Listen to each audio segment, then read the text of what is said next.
हम जो करना चाहते हैं हम अपने उस एक रोल को प्ले करने लगते हैं, जिससे हम अपनी ओरिजिनलिटी खोनी शुरू कर देते हैं। जैसे मैं बड़ा हूँ बट मेरे अंदर क्या है, मेरे अंदर अभी भी बचपन है। मैं घर में होता हूँ, मैं एक बच्चे की तरह रहता हूँ, तो मेरी मम्मी कहती है तू 24 साल का होने वाला है, तू क्या बच्चों की तरह घूमता है। मेरी छोटी बहनें हैं, वो कहती हैं, तो मैं कहता हूँ मुझे इसमें अच्छा लगता है। सबसे बड़ी चीज़ है कि हम जैसे जैसे बड़े होने लगते हैं हम अपनी ओरिजिनलिटी खोनी शुरू कर देते हैं। हम सोसाइटी के हिसाब से चलना शुरू कर देते हैं कि तुम काम कर रहे हो तो तुम्हें उस रोल को प्ले करना है, तुम अब दोस्तों के साथ हो तुम्हें अपने आप को उस तरह मैच्योर दिखाना है, तुम किसी बड़े के साथ डील कर रहे हो तुम्हें उस तरह मैच्योर दिखाना है। तो सबने अपनी प्रिस्क्रिप्शन बना दी कि तुम जिसके साथ होगे तुम्हें वैसा रोल प्ले करना है। एक तरीके से आपके फ्रेंड्स भी हैं लेकिन आपको वो आपकी ओरिजिनलिटी फिर भी वो एक्सेप्ट नहीं करते एक तरीके से। क्या प्रॉब्लम ये है कि वो जो बोल रहे हैं वो प्रॉब्लम है, या उसकी वजह से हमें जो प्रॉब्लम हो रही है वो प्रॉब्लम है? आप समझ रहे हो मैं क्या कह रहा हूं? मैं यहां पर एक सेशन कर रहा हूं, आप मेरे बारे में कुछ उल्टा सीधा सोच रहे हो, वो प्रॉब्लम है क्या? वो सोचते रहो, आपका अपना डिपार्टमेंट है। We are living in a democratic country, आप कुछ भी सोच सकते हो, कुछ भी बोल सकते हो। बट अगर उसकी वजह से मेरे को प्रॉब्लम होने लग जाए तो वहां से प्रॉब्लम शुरू होती है ना। तो देखना ये है कि कैसे, ये नहीं कि वो बोलना कैसे बंद कर दे या दुनिया बोलना बंद कर दे या दुनिया बदल जाए पूरी की पूरी, लोग बदल जाए। ऐसे बहुत सारे लोग सोचते हैं कि लोग ऐसे क्यों हैं और फ्रस्ट्रेट हो जाते हैं। तो ये सोल्यूशन नहीं है। सोल्यूशन क्या है कि कैसे कुछ ऐसा हो जाए कि हमारे ऊपर इन सब चीज़ों का फर्क ही ना पड़े। फर्क पड़े तो बस इतना तक पड़े कि ठीक है एक सोसाइटी में रह रहे हैं तो एक थोड़ा सा ऑर्डर को मेंटेन करना होता है। कि जैसे फॉर एग्जांपल आप इंडिया में हो, ड्राइविंग कर रहे हो, तो आप ये नहीं कह सकते मेरा मन कर रहा है राइट साइड में गाड़ी चलाने का तो मैं चलाऊंगा, तो मर जाओगे। तो एक कहीं ना कहीं तो कोई ना कोई लाइन ड्रॉ करनी पड़ेगी ना। तो ये सब चीजें बुरी नहीं है। ये जो हल्का सा एक डर होता है कि अगर मैं ये करूंगा तो और लोगों को कैसा लगेगा, कैसा लगेगा मतलब कहीं उनको बुरा तो नहीं लगेगा या उनके साथ कुछ बुरा तो नहीं हो रहा है। तो ये डर बुरा नहीं है, अच्छा है ये डर। क्योंकि सोचो अगर सब, आप अपने पॉइंट से मत देखो, सबके पॉइंट से देखो, इतनी बड़ी दुनिया है, सब वो करने लग गए जो उनका मन कर रहा है और उसी टाइम करने लग गए, तो कैसी हो जाएगी दुनिया? मेरा मन कर रहा है हगने का, मैं तो यही हगूंगा।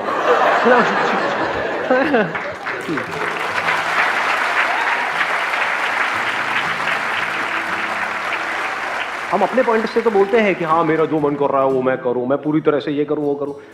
कभी बारीकी से बैठ करके समझने की कोशिश करिए हमारे माइंड में क्या क्या आता रहता है। किसी के बारे में कुछ भी आ जाता है। अपने पेरेंट्स के बारे में कभी उल्टा सोचा है? अच्छा नहीं सोचा है, क्यों झूठ बोल रहे हो? ये मक्कारी किसी ऐसे बंदे से करता है जिसने कभी अपने माइंड को स्टडी ना किया हो। गुस्से में कुछ भी आ जाता है हमारे माइंड में। जो भी आप अपने अंदर सोचते हो सुबह से रात तक, अगर उसको ब्रॉडकास्ट कर दिया जाए किसी टेलीविजन चैनल पे, कोई है जो तैयार है? दिखाओ भाई मैं भी देखूं ऐसा कोई दुनिया में इंसान, एनीबडी? इम्पॉसिबल, हो ही नहीं सकता। इससे क्या समझ आ रहा है कि हमारे माइंड में कुछ भी आ जाता है। जो भी कुछ आ रहा है अगर वो सब आप बोलने लग जाओ और सब बोलने लग जाए तो क्या होगा? मारकाट मच जाएगी। अच्छा है कि बहुत सारी बातें हम नहीं बोलते इस डर की वजह से। अच्छा है कि बहुत कुछ हम ऐसा नहीं करते हैं जो हमें नहीं करना चाहिए। फॉर एग्जाम्पल अगर मेरा मन कर रहा है बहुत तेज गाड़ी चलाने का, वहां पे दिख रहा है सामने से कुछ बच्चे खेल रहे हैं, एक पतली सी गली है, तो कहीं ना कहीं एक डर होता है कि अगर मैं ये करूंगा तो। और कुछ लोग होते हैं जिनके अंदर डर नहीं होता है, मेरा मन कर रहा है मैं तो वो करूंगा जो मैं करना चाहता हूं। ऐसे लोग सोसाइटी के लिए भी और खुद के लिए भी बड़े खतरनाक होते हैं। तो ये डर बुरा नहीं है जब तक कि ये डर यहां तक है कि मेरे ये करने से कहीं किसी का कोई नुकसान तो नहीं हो रहा है। जब तक ये डर यहां तक है तो ये डर नहीं कहेंगे, इसको कंपैशन कहेंगे। इसको एक ऐसा दिल कहेंगे जो सेल्फिश नहीं है, जो औरों के बारे में भी सोच करके चलता है। ऐसा होना भी चाहिए कि मेरे ये हरकत करने से अगर मैं ये यहीं पे थूक देता हूं, ये जो पान की पीक आप देखोगे सब इधर उधर है या नहीं है, हमारे दिल्ली में भरी पड़ी है ना। हाँ यहाँ पे वहाँ पे, क्यों? क्योंकि मेरा मन कर रहा है मैं तो यही करूंगा, वहाँ डस्टबिन है वहाँ नहीं करूंगा, यही करूंगा मैं तो। स्मोकिंग हो गई कि भाई मेरे को स्मोकिंग करना पसंद है, तेरे को क्या प्रॉब्लम है? भाई मेरे को ये प्रॉब्लम है, तू धुआं मेरे मुंह पे फेंक रहा है कि नहीं? आज समझ गए? तो जब तक कि ये डर इस लेवल तक है कि आपके अंदर ये है कि यार किसी के साथ कुछ बुरा ना हो जाए, फिजिकली, फाइनेंशियली या उसकी लाइफ के एंगल से, उसकी लाइफ खराब ना हो जाए मेरी इस हरकत की वजह से, तब तक ये डर बहुत अच्छा है। और डर हमारे अंदर होना भी चाहिए। सोचो अगर आपके अंदर कोई डर ना हो तो अगर आप छत पे जाकर के खड़े हो जाओ किसी 10 फ्लोर की बिल्डिंग पे और आपको नीचे देखने में डर ही ना लगे तो क्या करोगे? कूदोगे और या नहीं कूदोगे? तो कहीं ना कहीं कोई ना कोई डर अच्छा है, ये आपकी लाइफ को प्रिजर्व करने के लिए अच्छा है। आज यहाँ पर जितने भी लोग बैठे हैं सब वही लोग हैं जो पहले मेरा कोई ना कोई लाइव सेशन अटेंड कर चुके हैं, राइट? यस और नो? अरे सारे ट्रेंड है, मतलब किसी को कुछ बताने की जरूरत ही नहीं है, सबको सब पता है कब क्या करना है। I just wanted to understand from you guys कि आप लोगों ने मेरा लाइव सेशन अटेंड किया, उसके अलावा और भी वीडियोस देखी होंगी। अगर किसी की लाइफ में कोई एक्चुअल में मेजर चेंज आया है, प्रैक्टिकली कुछ मेजर चेंज आया और वो दिल से अपना कुछ शेयर करना चाहते हैं, चाहती हैं, तो अपना हाथ ऊपर करेंगे और माइक लेकर के शेयर करेंगे। आपने पहले भी एक सेशन में कुछ बोला था, किस सर वो आपका जो था ना, उसमें आप यूट्यूब से पैसे क्यों खाते हो आप?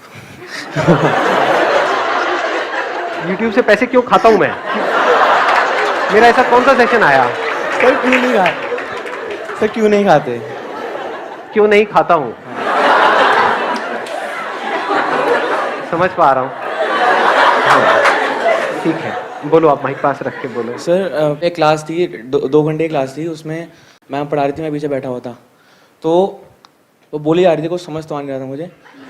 मैं जैसे मेरे सेशन में होता है, हाँ ज़्यादातर लोगों के साथ नहीं आता सर। हाँ तो कुछ समझ नहीं आ रहा था उनकी क्लास में, मतलब किसी क्लास में नहीं आता, लेकिन उनके में कुछ और समझ आया था कि जैसे मैं पीछे बैठा हुआ था, तो कि आपकी वीडियो याद आई थी कि मुझे अपना पैशन फॉलो करना चाहिए। तो मैं उस टाइम घर चला गया, मतलब क्लास ओवर होने के बाद, तो मैंने मम्मी को बोला कि मुझे ना वो करनी है, सिंगिंग करनी है मेरे को, मतलब पहले से शौक था, लेकिन अब उसको पैशन मतलब बनाना है अपना। तो मैंने फिर अपना क्लासिकल म्यूजिक ज्वाइन किया, मतलब बॉलीवुड क्लासिकल दोनों है वो, तो वो ज्वाइन कर रखा है मैंने। मतलब कब से कर रहे हो ये? कितना टाइम हो गया? अभी 6 मंथ्स हुए हैं मुझे। सुनाना जरा ये। सर अभी हार्ट बीट तेज हो रही है मेरी। तो हार्ट बीट से गाने गा दो, क्या है, लड़खड़ाते हुए गा दो। मतलब पहले के टाइम में ऐसे गाने आते थे ना, जब डला है तो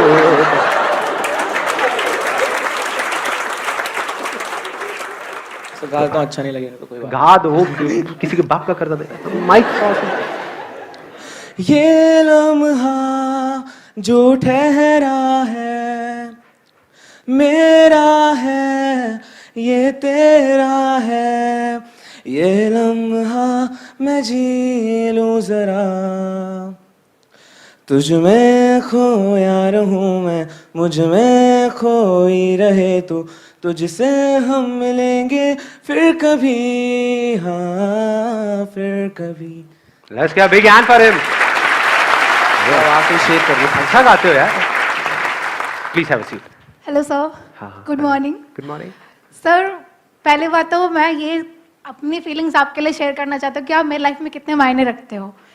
सर मेरे पेरेंट्स हैं जिनको मैं, मतलब हर कोई अपने पेरेंट्स को बहुत करता है।